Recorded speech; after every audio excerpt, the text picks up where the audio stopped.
Hello friends, you are welcome in Million Concepts of English। हम part second पढ़ रहे हैं odd on intimations of immortality from recollections of early childhood. ये William Wordsworth का odd है जिसका अर्थ है बचपन की स्मृतियों से अमरता के संकेत। इसमें 8, 9, 10, 11 लास्ट के 4 स्टैंजा पढ़ेंगे। पिछले हम 1 से लेकर 7 स्टैंजा का एक्सप्लेन पार्ट फर्स्ट में पढ़ चुके थे। चैनल को सब्सक्राइब कर लीजिए ताकि लगातार आपको वीडियोज मिल सकें। इस स्टैंजा 8 में विलियम वर्ड्सवर्थ बचपन को संबोधित करते हुए कहते हैं और उसकी कैरेक्टरिस्टिक्स की बात करते हैं। क्या कह रहे हैं? Thou whose exterior semblance doth belie। Exterior semblance का मतलब है बाहरी रूप और आकार। doth belie का मतलब झूठा स्वरूप प्रस्तुत करता है। presents a false character of thy soul's immensity, तुम्हारी आत्मा की विशालता का। तो यहाँ पर कहने का अर्थ यह है, हे बचपन, तुम्हारा जो बाहरी रूप और आकार है तुम्हारी आत्मा की विशालता के झूठे स्वरूप को प्रस्तुत करता है, क्योंकि दिखने में तो तुम छोटे लगते हो लेकिन तुम्हारी आत्मा बहुत विशाल है। फिर अगले वो उसको बचपन को एक फिलॉसफर कह के संबोधित करते हैं। दाउ बेस्ट फिलॉसफर, तुम एक सर्वश्रेष्ठ दार्शनिक हो।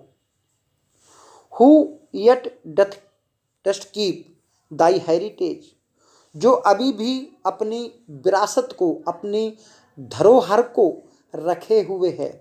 तो यहाँ पर किस हेरिटेज की, किस धरोहर की बात हो रही है? तो यहाँ पर समझिए, देखिए बालक जब इस दुनिया में दूसरी दुनिया से आकर के इस दुनिया में जन्म लेता है तो उसके साथ ईश्वर लोक की स्मृतियाँ बनी हुई रहती हैं। तो उन स्मृतियों को, उन रिकलेक्शंस को यहाँ पर वर्ड्सवर्थ हेरिटेज का नाम देते हैं। फिर अगले कह रहे हैं, दाउ आई अमॉन्ग द ब्लाइंड, तुम हम लोगों के से, यानी कि हम लोग आध्यात्मिक रूप से अंधे हो गए हैं और तुम हम आध्यात्मिक रूप से अंधे लोगों के बीच में एक आंख वाले हो। कौन से आंख वाले? That deep and silent readest the eternal deep, जो डीप एंड साइलेंट, जो मूक तथा ध्वनि रहित भाव से, यानी कि शांत चित्त मन से, रीडेस्ट द एटर्नल डीप, अपने अंतर मन को पढ़ता रहता है, अपने अंतर मन में खोया रहता है। Haunted for ever by the eternal mind, और तुम्हारे मन पर हमेशा उस अनंत बुद्धि का, उस ईश्वर की बुद्धि का, उस एटर्नल माइंड का हमेशा वास रहता है, हमेशा हॉन्टेड रहता है। उम्मीद करें समझ में आ रहा होगा। फिर उसको एक प्रोफेट और सीर ब्लेस्ड कह करके संबोधित करते हैं। क्या कह रहे हैं? माइटी प्रोफेट सीर ब्लेस्ड, तुम एक ऐसे पैगंबर हो। पैगंबर वो व्यक्ति होता है जो लोगों को उपदेश देता है, और तुम एक ऐसे सुखी दृष्टा हो। सीर ब्लेस्ड हो यानी कि सुखी दृष्टा हो। तो सुखी दृष्टा वो व्यक्ति होता है जो सुखी होता है और भविष्य जान लेता है, आगे क्या होने वाला होता है उसको जान लेता है। ऑन हुम दोज ट्रूथ्स डू रेस्ट, यानी कि तुम एक ऐसे पैगंबर हो और एक ऐसे सुखी दृष्टा हो जिसकी आत्मा में सदैव वो सत्य विद्यमान रहते हैं, वो सत्य विश्राम करते हैं। Which we are toiling all our lives to find, जिन सत्यों को हम बड़े लोग, वी का मतलब हम बड़े लोग, अपने पूरे जीवन भर ढूंढने का प्रयास करते रहते हैं। In darkness lost the darkness of the grave, इस अंधेरे संसार में, इस आध्यात्मिकता के नहीं, इस भौतिकवाद के अज्ञान में खो करके हम उन सत्यों को तलाशने के लिए जीवन भर परिश्रम करते हैं। तुम उन सत्यों के अधिकारी हो, वो सत्य तुम्हारे पास बसे हुए हैं। अब हम बात कर रहे हैं वो सत्य कौन से हैं? वो हैं ईश्वर के लोक के सत्य, ईश्वर की दुनिया के सत्य। समझ गए होंगे? अगले देखते हैं। दाउ ओवर हुम दाई इमोर्टलिटी, कह रहे हैं दाउ ओवर हुम दाई इमोर्टलिटी। तो यहां पर दाई इमोर्टलिटी का मतलब है इस स्वर्ग की Amar Jyoti. Breeds like the day, दिन के सूर्य के समान चमकती है। यानी तुम एक ऐसे प्राणी हो जिसके ऊपर स्वर्ग की अमर ज्योति दिन के सूर्य के समान चमकती है। A master over a slave, ऐसे जैसे कि एक मालिक अपने दास पर नियंत्रण रखता है, उसी प्रकार वो अमर ज्योति है, तुम्हारे ऊपर हमेशा नज़र बनाए रखे हुए है। तो ये कहना गलत रहेगा, ऐसा कहेंगे कि तुम्हारे ऊपर अपनी कृपा बनाए हुए है। फिर अगले कह रहे हैं a presence which is not to be put by, एक ऐसी उपस्थिति है, एक ऐसी स्वर्ग की नियंत्रण शक्ति है, यानी कि तुम्हारे ऊपर ऐसी दिव्य कृपा बनी हुई है। Is not to be put by, उसको अनदेखा नहीं किया जा सकता। Thou little child yet glorious in the might, तुम छोटे बच्चे जरूर हो लेकिन ग्लोरियस इन द माइट, उस शक्ति के तुम गौरवशाली हो। यानी उस शक्ति से तुम गौरवशाली हो। किसकी? Of having one freedom on Dai beings height, क्योंकि वो स्वर्ग से जो मिली स्वतंत्रता है उसने तुमको ऊंचाई पर पहुंचा दिया है। यानी तुम बिल्कुल स्वतंत्र हो, ऊंचाई पर पहुंचा दिया है, और उस ऊंचाई पर पहुंचने के कारण तुम गौरवशाली हो, भले ही तुम दिखने में छोटे लगते हो। उम्मीद कर रहे हैं समझ में आ रहा होगा। फिर अगले कह रहे हैं, फिर यहां पर वो प्रश्न कर रहे हैं उससे, बहुत गजब का प्रश्न है। इस प्रश्न को पढ़ने से पहले आप पिछले स्टेंजा में हम बता देते क्या हुआ था। देखिए, बालक, एक छोटा बालक अपने खिलौनों के बीच में बैठा हुआ खेल रहा है, विभिन्न प्रकार के खेल रहा है। वो ग्रेप के हैं, फनल के हैं, बैडिंग के हैं, बहुत सारे वो खेल खेल रहा है। तो कहने का मतलब है, कभी वहाँ कहते हैं कि तुम हम बड़े लोगों को इमिटेट कर रहे हो, हमारा इमिटेशन कर रहे हो, हमारा अनुकरण कर रहे हो। और जबकि इस स्टेंजा में कह रहे हैं तुम उस आध्यात्मिक शक्ति के अधिकारी हो, तुम्हारे पास वो ईश्वर लोक की शक्ति अभी भी बसी हुई है। तो फिर प्रश्न कह रहे हैं, why with such earnest pains dost thou provoke the years. The years का मतलब है व्यस्क बनना। तो तुम क्यों अर्नेस्ट पेन्स, बहुत ज़्यादा प्रयास कर रहे हो व्यस्तता प्राप्त करने की। तो कह रहे हैं फिर भी तुम क्यों बड़ी उत्सुकता से, बड़ी गंभीरता से बड़े बड़े मनुष्यों की नकल क्यों कर रहे हो? क्यों आदमी बनने की अवस्था में तुम पहुंचना चाहते हो? टू ब्रिंग दाई इनएविटेबल योग, तुम क्यों आमंत्रण दे रहे हो उस इनएविटेबल योग का, उस गुलामी के बंधन का। तो देखिए, योग माने होता है जुआ। योग माने क्या होता है? जुआ। जुआ कौन सा? जो बैलों के गले में हल जोतते समय डाला जाता है। तो यहाँ पर जो संसार की मुसीबतें हैं, जो संसार के बंधन हैं, उन बंधनों को इन्होंने इनएविटेबल योग कहा है। तो अगले कह रहे हैं, thus blindly with thy blessedness at strife. तो इस प्रकार ब्लाइंडली माने अंधाधुंध, विद दाई ब्लेसनेस, ब्लेसनेस का मतलब अपने उपहार, तुम्हारे ऊपर जो कृपा बनी हुई है, एट स्ट्राइफ, उनसे क्यों संघर्ष कर रहे हो? अब यहाँ पर बहुत समझने का प्रयास कीजिए। देखिए, जिस व्यक्ति के पास जो होता है वो उससे संतुष्ट नहीं होता है, बल्कि उससे ज़्यादा चाहता है, उससे अलग चाहता है, और अपनी वर्तमान स्थिति से वो हमेशा संघर्ष करता रहता है। तो यहाँ पर कह रहे हैं कि तुम्हारे पास जो ईश्वर की कृपा है, ऐसा लग रहा है तुम उसकी ईश्वर की कृपा से ही संघर्ष कर रहे हो, और तुम चाह रहे हो कि जल्दी से ये कृपा चली जाए और तुम हम मनुष्यों की तरह, बड़े लोगों की तरह बन जाओ। बोले फिर क्यों ऐसे आमंत्रण दे रहे हो, अच्छे खासे सुखी तो हो। फिर वो कह रहे हैं वह फुल सून, बहुत जल्दी, full soon thy soul shall have her earthly freight, जल्दी ही तुम्हारी आत्मा पर सांसारिक चिंताओं और शारीरिक आग्रहों का बोझ पड़ जाएगा। अर्थली फ्राइट का मतलब सांसारिक चिंताओं का बोझ आ जाएगा बहुत जल्दी। And customs lie upon thee with a weight, और इस संसार के जो रीति रिवाज हैं, जो शारीरिक आग्रह हैं, जैसे खाना पीना, यानी कि इसकी कमाई करना, जीवन के लोभ लालच में फंसे रहना, और जो अपनी फिजिकल अर्जेस हैं उनमें फंस जाना, ये सारा बोझ बहुत जल्दी तुम्हारे ऊपर आ जाएगा। हैवी एज फ्रोस्ट, और ये बोझ जो सांसारिकता का बोझ है वो इतना भारी होता है जैसे कि पाला, ठंड से जकड़ देने वाला पाला।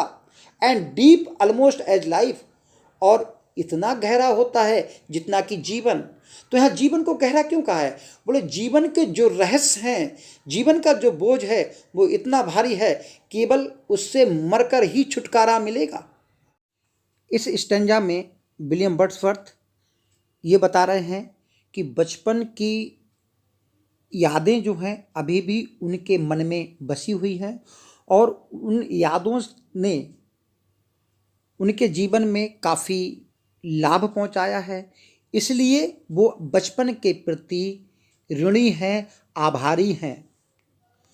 ओ joy that in our embers, embers का अर्थ होता है जो कोयले, बुझे हुए कोयले की जो राख होती है उसको एम्बर्स कहा जाता है, और ये शब्द हमेशा प्लूरल में प्रयोग होता है।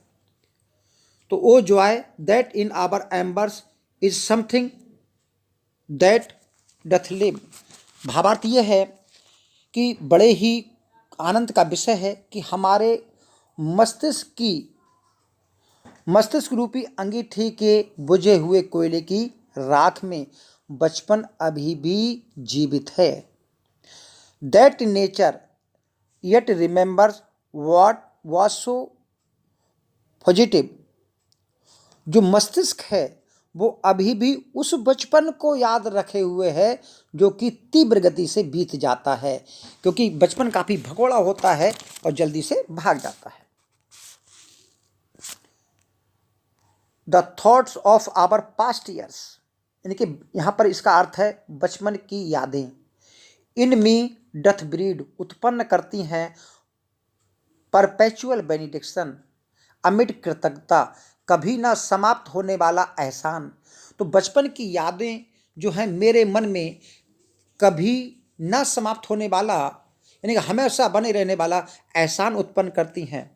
नॉट इंडीड फॉर दैट, ऐसा इसलिए नहीं है, विच इज़ मोस्ट वर्दी, कि बचपन काफ़ी योग्य है, टू बी ब्लेस्ड, इसलिए उसकी प्रशंसा की जानी चाहिए।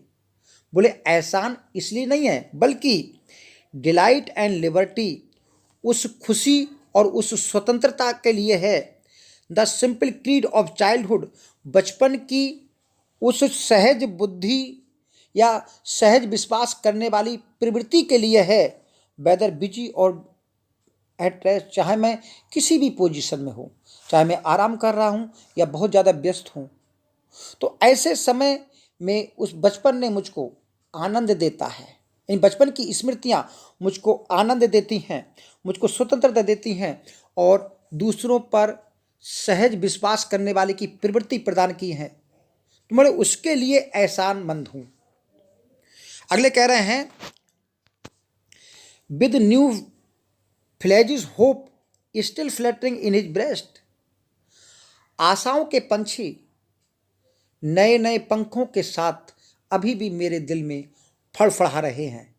तो यहाँ पर ये कहना चाह रहे हैं कि नई नई आशाओं ने मेरे दिल के अंदर घर बना लिया है।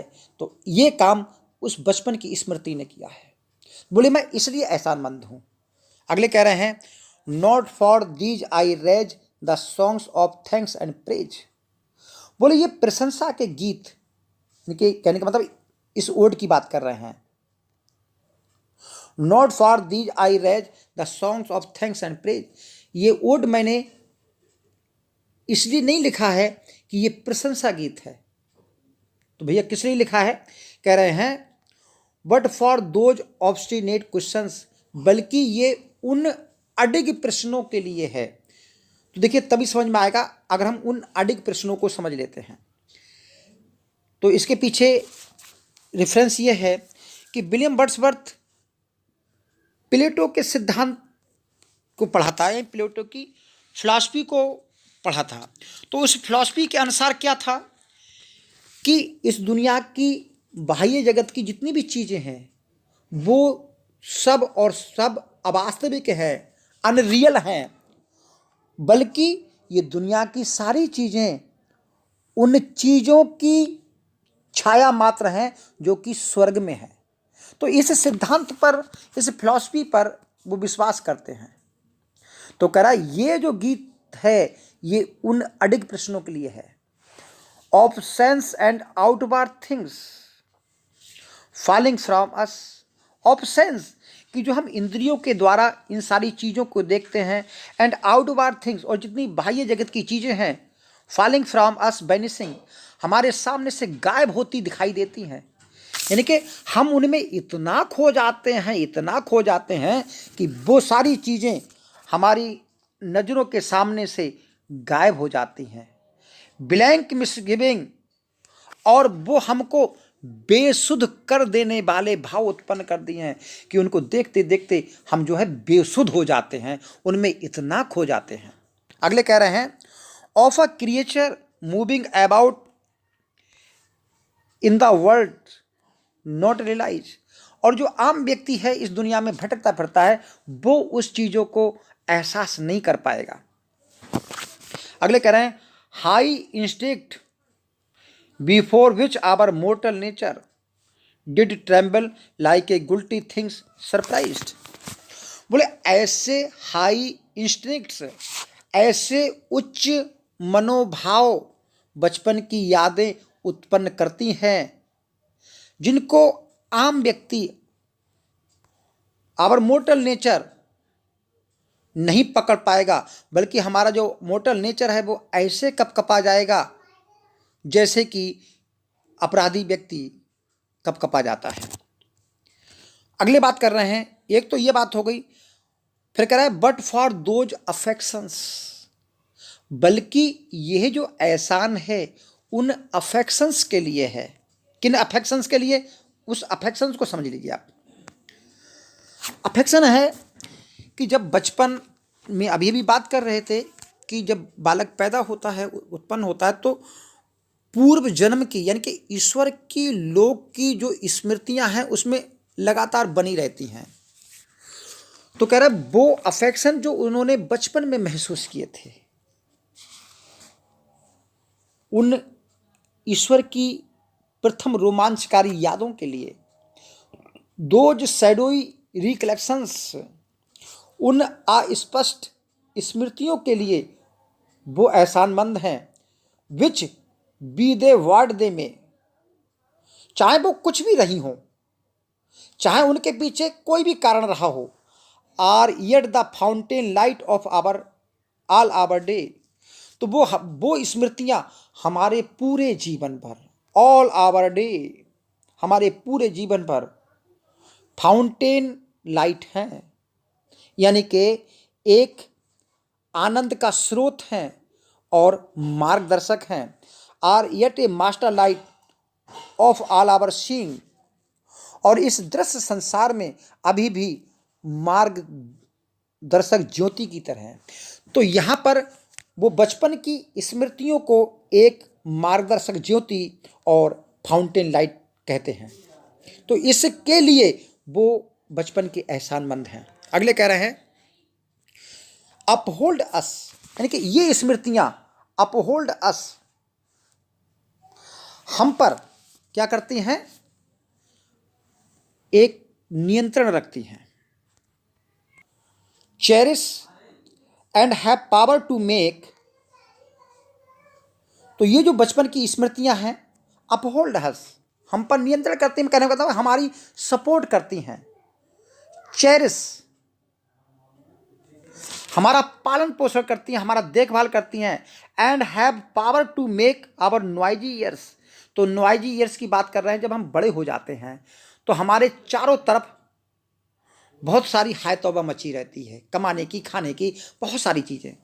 तो हमारे जो नॉइजी ईयर्स हैं, हमारे जो कष्टपूर्ण वर्ष हैं, moments in being of our eternal silence, truth that awake to perish never. तो यहाँ पर कह रहे हैं कि बचपन की शक्तियों में, बचपन की स्मृतियों में वो शक्ति होती है कि वे हमें ये आभास कराती हैं कि हमारे जीवन के जो भी कष्ट हैं, हमारे जीवन की जो भी मुसीबतें हैं, वे सब इस आत्मा के पथ में क्षणिक मात्र हैं, कि जो मुसीबतें हैं वो क्षण मात्र हैं। हमारे पहले जन्म की खुशी और आने वाले जन्म की खुशी के बीच में वो मात्र क्षणिक है, यानी कि जल्दी बीत जाएंगी। तो ये एहसान, ये एहसास हमको बचपन की स्मृतियां कराती हैं। And truth that wake to perish never, और उस सच्चाई का आभास कराती हैं जो सच्चाई कभी भी समाप्त नहीं होती है।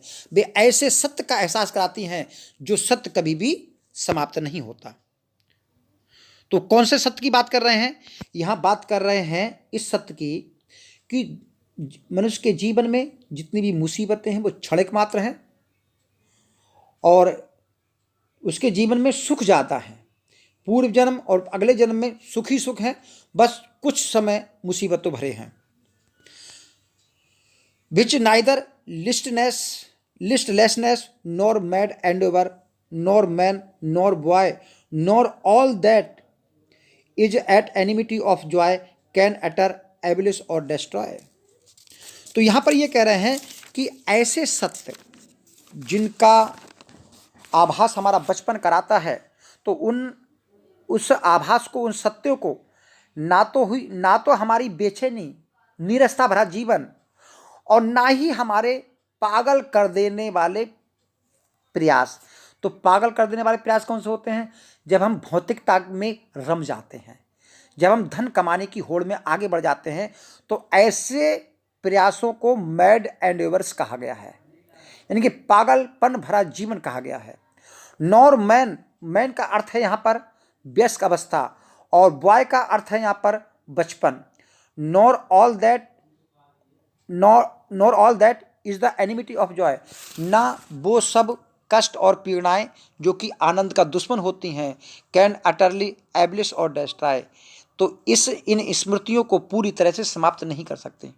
अब एक बार में समझिए कि ऐसी स्मृतियां जिन्होंने हमको आभास कराया है उस सच्चाई का, तो ऐसी स्मृतियों को ना तो नीरसता का जीवन, ना ही धन कमाने का पागलपन भरा प्रयास, ना ही व्यस्तता, ना ही बचपन, और ना ही वो कष्ट और मुसीबतें जो आनंद के लिए शत्रु का काम करती हैं, इन स्मृतियों को ना तो समाप्त कर सकती हैं, ना ही मिटा सकती हैं।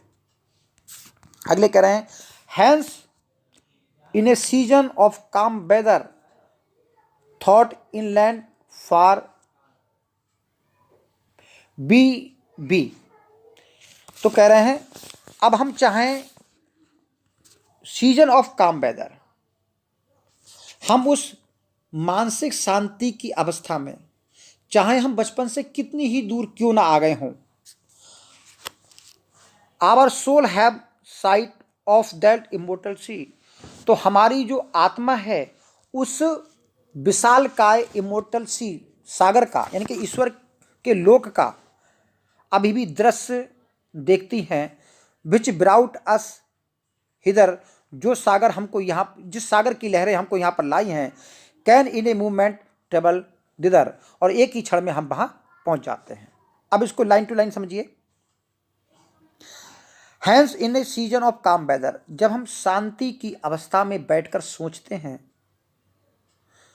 दो इनलैंड फार भी चाहे हम उस बचपन से कितनी भी दूर क्यों ना आ गए हों। अब यहाँ पर बात कर रहे हैं वयस्क अवस्था की। जब हम वयस्क अवस्था में बचपन से बहुत दूर आ जाते हैं, फिर भी अगर हम शांति से बैठकर सोचें, our souls have a sight of that immortal sea, तो हमारी आत्मा उस इमोर्टल सी की काल्पनिक दृष्टि यानी काल्पनिक दृश्य अभी भी देख लेती है। विच ब्राउट अस हिदर, उस वो सागर जो हमको इस दुनिया में छोड़कर गया है, उस सागर की लहरें जो हमको इस दुनिया के किनारे पर छोड़ के गई हैं।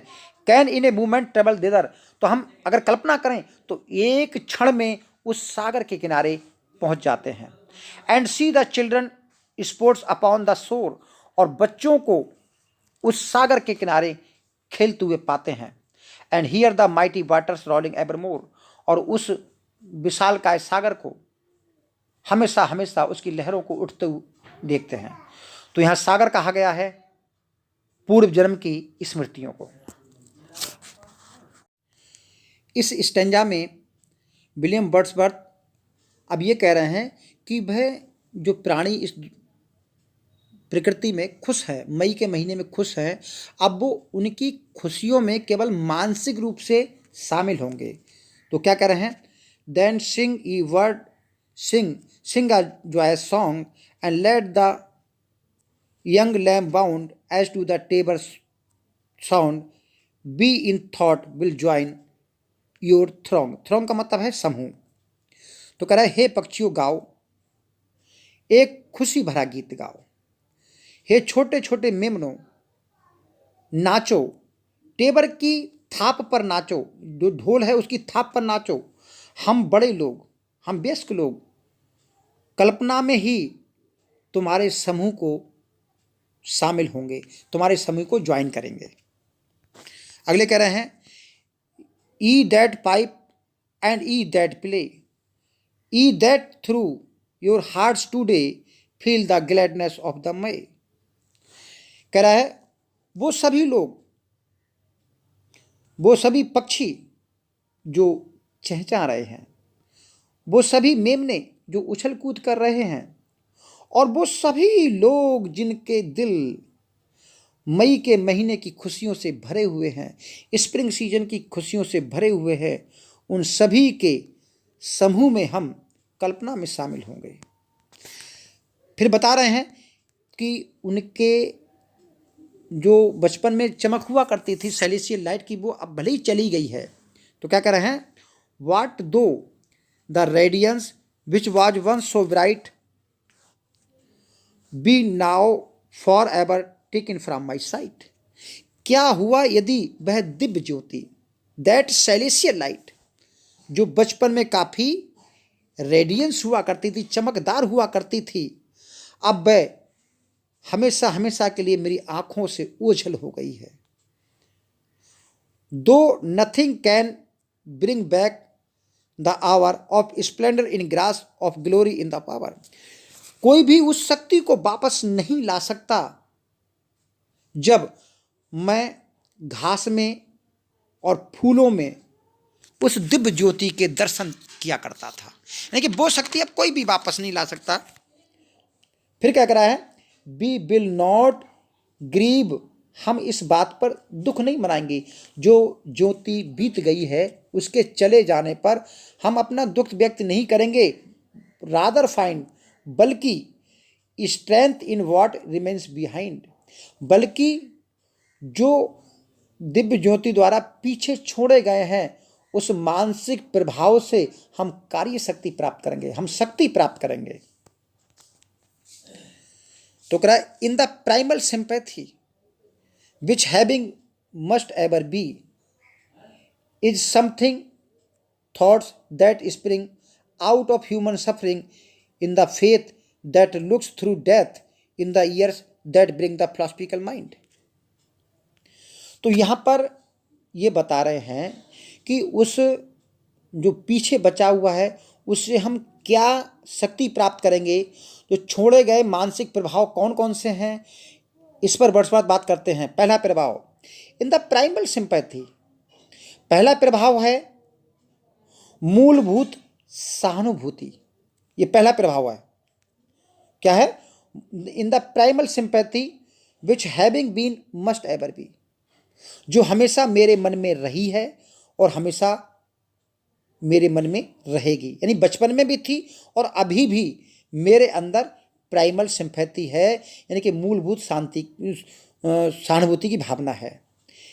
In the something thoughts that spring out of human suffering, और दूसरा प्रभाव ये है सूदिंग थॉट्स, शांति प्रदान करने वाले विचार मेरे पास हैं, ऑफ ह्यूमन सफरिंग, जिनमें जो ह्यूमन सफरिंग है वो क्षणिक मात्र लगती है।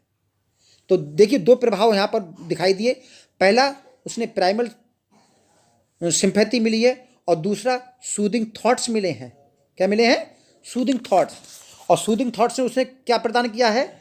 ये बताया है कि जो ह्यूमन सफरिंग्स हैं वो क्षणिक मात्र हैं। तीसरी बात कर रहे हैं इन द फेथ, और ऐसा विश्वास उसको प्रदान किया है दैट लुक्स थ्रू डेथ, जो मौत की तरफ, इस बात की तरफ देखता है कि मौत जो है जीवन में निश्चित है और मौत के बाद एक ईश्वर की दुनिया मिलने वाली है। In the years that bring the philosophical mind, और उसने जो चौथा प्रभाव ये दिया है कि फिलोसफिकल माइंड दिया है, यानी कि वयस्कता की उम्र ने उसको फिलोसफर बना दिया है। तो इन सभी विश्वासों से वो कार्य शक्ति प्रदान करेंगे। उम्मीद करें समझ में आया होगा। अगर नहीं है तो बता दे रहा हूँ कि बचपन चला गया, लेकिन जब उसको वयस्कता आई तो वयस्कता भी कोई बेकार का नहीं है। वयस्कता ने उसको सहानुभूति दी है, वयस्कता ने उसको सूदिंग थॉट दिए हैं इस बात के कि जीवन में मुसीबतें क्षणिक हैं। वयस्कता ने उसको विश्वास दिया है कि मृत्यु जो है निश्चित है और उसका सामना करना चाहिए, और ये दिया है कि इस दुनिया के बाद दूसरी दुनिया में जाएंगे तो तरक्की ही होगी और ईश्वर से मिलन होगा। और तीसरा उसको, चौथा जो है उसको फिलोसफिकल माइंड दिया है। लास्ट स्टेंजा पढ़ते हैं। And O ye fountains, meadows, hills and groves, forebode not any severing of our loves. तो यहाँ पर कह रहे हैं हे झरनों, हे चरागाहों, हे छोटी छोटी पहाड़ियों और हे छोटे छोटे बनों, forbid not any severing, severing बार होता है बंधन टूट जाना, ऑफ आवर लव्स, हमारे प्यार का। तो कह रहे हैं हे झरनों, हे चरागाहों, हे पहाड़ियों, हे ग्रुप्स, ऐसी कल्पना ना करो कि हमारा और तुम्हारा जो प्रेम संबंध है वो टूट गया है। तो यहाँ पर ये कहना चाह रहे हैं कि जो सेलेस्टियल लाइट बचपन में देखा करता था वो अब चली गई है। तो इसका मतलब ये नहीं कि हमारा और तुम्हारा प्रेम संबंध टूट गया है। Yet in my hearts of heart I feel your might, बल्कि मैं अपने हृदय के भीतरी कोनों पर, हार्ट इन हार्ट का मतलब अपने अंतर की गहराइयों में आज भी तुम्हारे शक्तिशाली सौंदर्य के प्रभाव को महसूस करता हूं। I have only relinquished one delight to live beneath your more habitual sway, मैंने केवल आनंद में कर्म त्यागा है, यानी कि ऐसे कर्म त्यागे जिनसे आनंद मिलने वाला है। To live beneath your more habitual way, जैसा कि मैं बचपन में तुम्हारे गोदी में बैठकर जो आनंद लिया करता था, बल्कि मैंने वो आराम का जीवन त्याग दिया है। तुम्हारे और मेरे बीच में जो संबंध है, प्रेम संबंध है, उनको नहीं छोड़ा है। I love the brook which down their channels fret, मैं उन झरनों को आज भी प्यार करता हूं जो अपने चैनल फ्रेट, जो अपने उद्गम स्थल से लगातार उछल कूद करते हुए आगे बढ़ते हैं। Even more than when I trip lightly as they, मैं उनमें आज भी अधिक प्रेम करता हूं, उन्हीं की तरह मैं उछल कूद कर थिरक थिरक कर बचपन में चला करता था, वो मुझको अभी भी वैसे ही पसंद है। The innocent brightness of the new day is lovely yet, new burn day is lovely yet. जो सुबह के समय, न्यू बर्न डे का मतलब सुबह के समय जो सूरज की किरणें निकलती हैं, जो उनकी विशुद्ध लालिमा होती है, वो मुझको आज भी प्यारी लगती है। ऐसा नहीं कि मेरे संबंध आपसे टूट गए हैं, बल्कि वो नदियाँ आज भी मुझे पसंद हैं, वो सूरज की लालिमा, विशुद्ध लालिमा मुझको आज भी पसंद है। अगले कह रहे हैं, the clouds that gather round the setting sun do take a sober colouring from an eye. वो बादल जो सूरज को, डूबते हुए सूरज को चारों तरफ से घेर लेते हैं, तो उनकी जो सोबर कर्लिंग है, जो उनमें रक्त भरी लालिमा है, फ्रॉम एन आई, मेरी आंखों को ऐसी लगती है, that hath kept watch over man's mortality, क्योंकि मेरी आंखों ने बहुत सारे जीवन को नष्ट होते हुए देखता है, मेरे आंखों ने मृत्यु देखी है। तो जो बादलों की जो लालिमा है, वो मुझको रक्त की लालिमा की याद दिलाती है। Another race hath been and another palms are born। मैंने प्रकृति के एक और दौड़ सीख ली है, यानी कि मैंने अब दूसरा जीवन जीना सीख लिया है। पहले मैं बचपन में आनंद लिया करता था, अब मैंने दूसरा जीवन शुरू कर दिया है। यहाँ पर दूसरे जीवन का मतलब है, अब मैंने प्रकृति को और तरह से देखना चालू कर दिया है, और इससे मुझको और भी पुरस्कार मिला है। तो यहाँ पर कहना ये चाह रहे हैं कि विलियम वर्ड्सवर्थ ने प्रकृति में अब आत्मा के दर्शन करने शुरू कर दिए हैं। और आप जानते हैं कि जो आत्मा के दर्शन प्रकृति में देखना होता है, उसको कहते हैं मिस्टिकल पैंथिज्म। क्या कहते हैं? मिस्टिकल पैंथिज्म, यानी कि हर जगह ईश्वर के दर्शन करना, यानी कि सर्वेश्वरवाद। Thanks to the human heart by which we live, बोले उस मनुष्य के हृदय का जो मुझको मिला हुआ है, उसका धन्यवाद, क्योंकि उसी के बल पर हम जीते हैं। थैंक्स टू इस टेंडरनेस, बोले इसकी कोमलता का भी धन्यवाद, इसकी संवेदनशीलता का भी धन्यवाद है। इट्स जॉयस एंड फियर्स, इसकी आनंद की अनुभूतियां और इसके भय का भी धन्यवाद है। To me meanest flower that blows can give, मेरे लिए इस हृदय की टेंडरनेस ने, हृदय की कोमलता ने ऐसे भाव उत्पन्न कर दिए हैं मेरे मन के अंदर कि जो मीनेस्ट फ्लावर है, तुच्छतम फूल है, दैट बिलोज जो खिलता है, कैन गिव थॉट्स, वो ऐसे विचार उत्पन्न कर देता है, that do often lie too deep for tears, कि अक्सर जिन्हें दुख या सुख भरे आंसू भी व्यक्त नहीं कर सकते। तो आज के लिए इतना ही। Thank you, all the best.